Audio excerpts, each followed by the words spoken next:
Hello, everyone. It's Katie from Without a Crystal Ball. I was like trying to not do Farrah today, but then I was like, you know what? Let's just talk about what's going on with her lawsuits and get this all done with.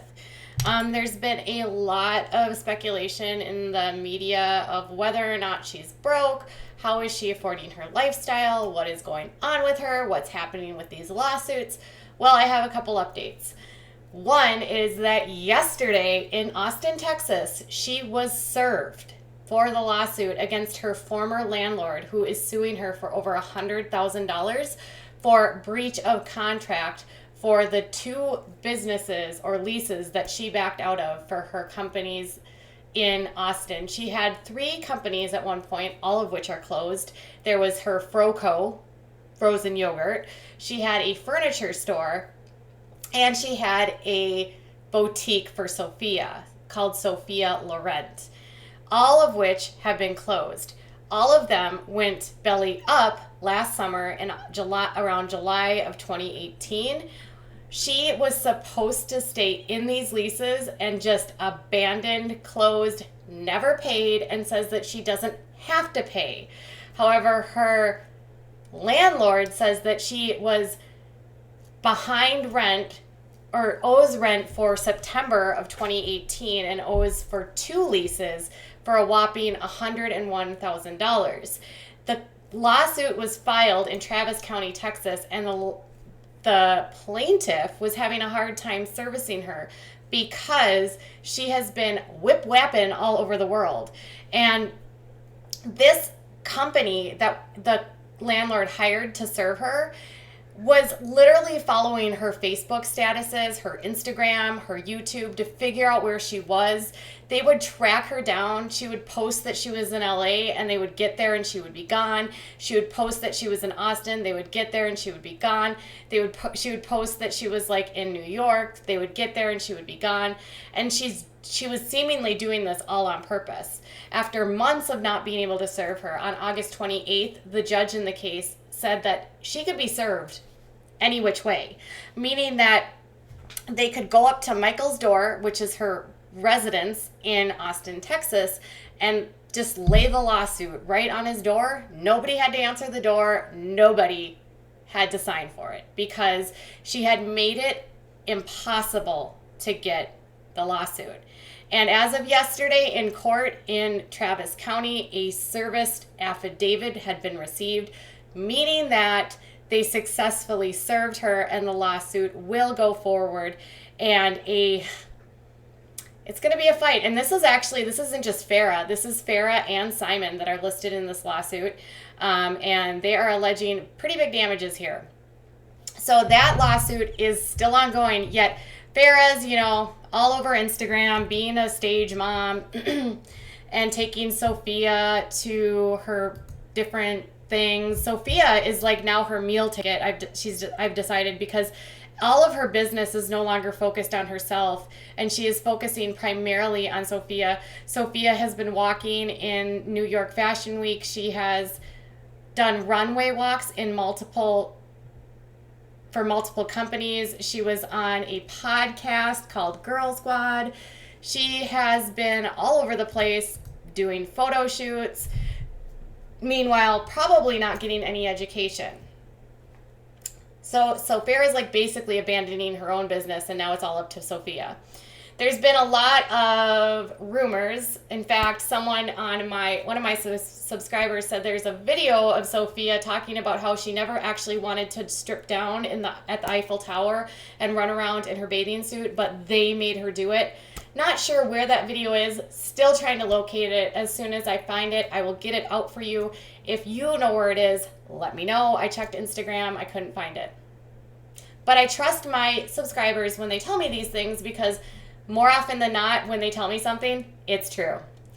So there's that. Now, in terms of the fight, now remember, she was supposed to be in a boxing match. And remember how she was like preparing for it and she was all pretending like she was super ripped and she was going to fight a woman that had been formerly on Flavor of Love. And at the last minute, she backed out.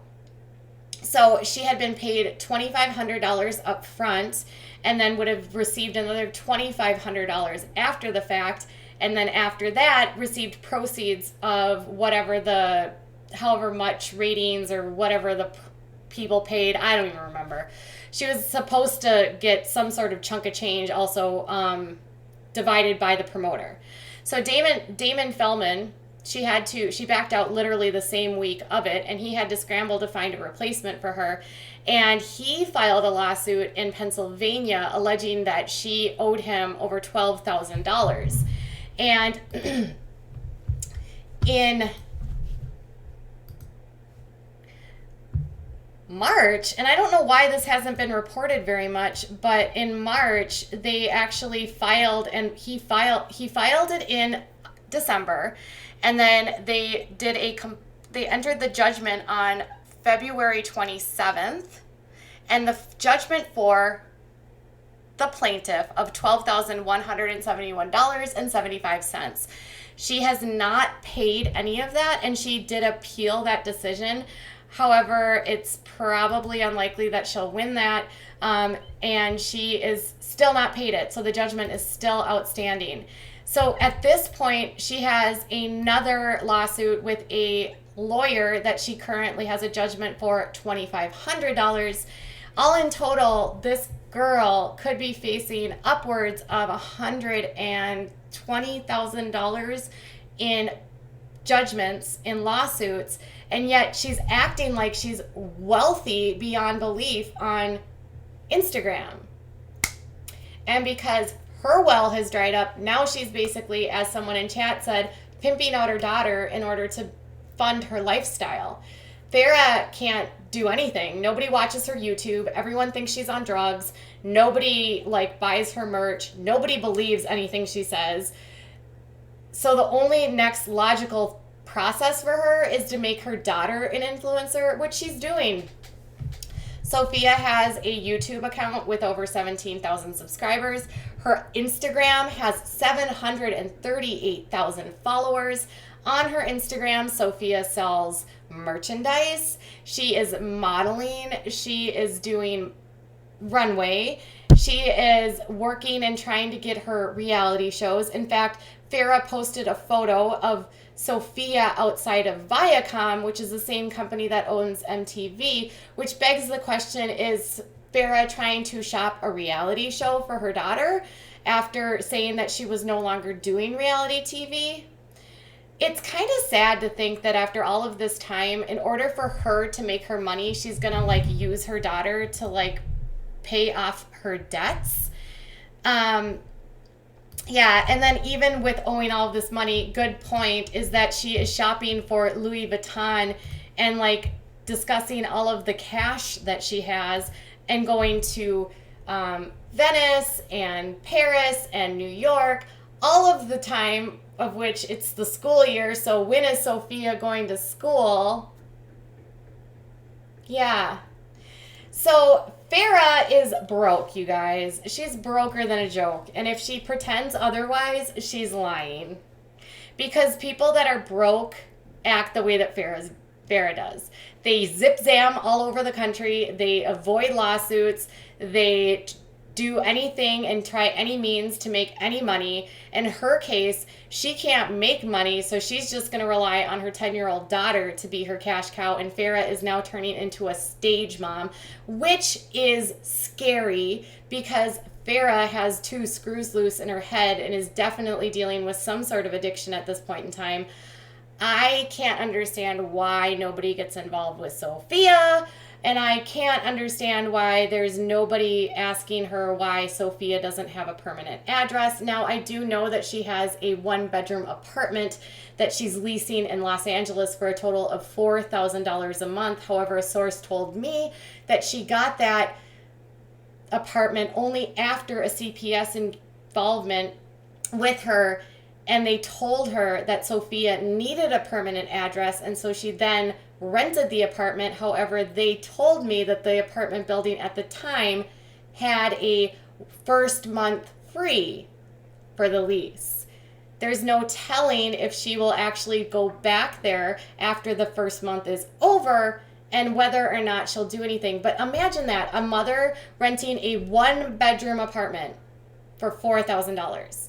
1 bedroom for 2 people. How is that even like, that's, what are her priorities? Every day I'm like, what the hell are you doing, Farrah?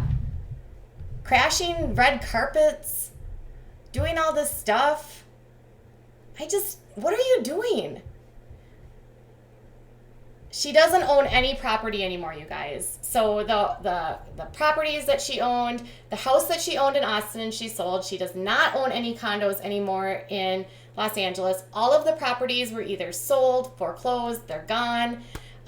She owns nothing, zilch. If you search her actual physical address comes up as her father's address, which is in Austin, Texas. Her father owns a house with his new wife. The house is 1,100 square feet, and Farrah apparently lives in the basement. She doesn't, apparently somebody actually called CPS on her in Los Angeles, and that's how the apartment she got in LA now, but they're never there. They're literally never in Los Angeles.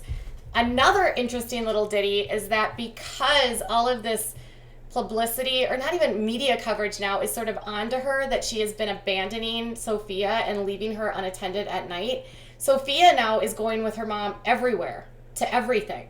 Meaning that Sophia is out late at night now with her mother, regardless of whether or not she should be sleeping. When someone's this public, it just shocks me that nobody does anything. And somebody in my comments yesterday was like, you guys are lucky that Mary-Kate and Ashley Olsen didn't have, their parents weren't on social media. It's really different though, because kids that are part of the Screen Actors Guild actually have contracts. They have to abide by legal standards in terms of the amount of hours that they can work per day, the amount of education requirements that they have to meet. It's part of the contract for education and for the child labor laws, which are adhered by the SAG. Any child that's a part of the Screen Actors Guild, which those girls would have been. With Sophia, I'm confident that she's not part of SAG because she's not an actress that's appeared in anything.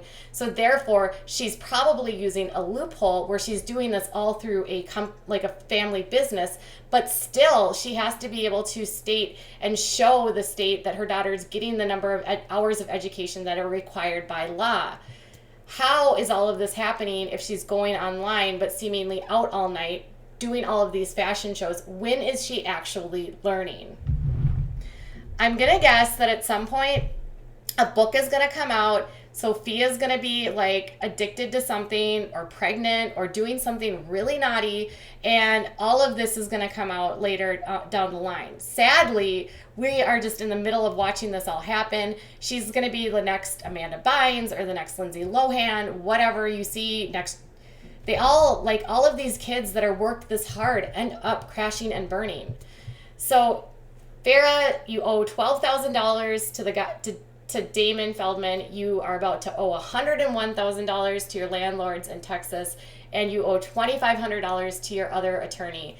Get your kid back to Texas, enroll her in school, and let her have a life. Stop feeding off your kid and using her for your income. Because I'm guaranteeing another aspect of the SAG contract for children that are part of that is that the money that they make has to be put into an account for them. You want to bet that the money that they're making off Sophia's content, Sophia doesn't see a dime of. I guarantee you Sophia sees none of that. None of that matters to Farrah. None of it. All right, you guys. This is the latest on Farrah. Let me know what your thoughts are. Also, if you have more, if you've got deets, if you've got info, drop it in my inbox on Instagram or on Facebook or Twitter. And if you haven't followed me on Instagram, please do. I'm at Without a Crystal Ball. I love having friends follow me and look at my pictures and send me DMs. It makes my day so much brighter. All right, you guys, I'll be back in a little while. Bye.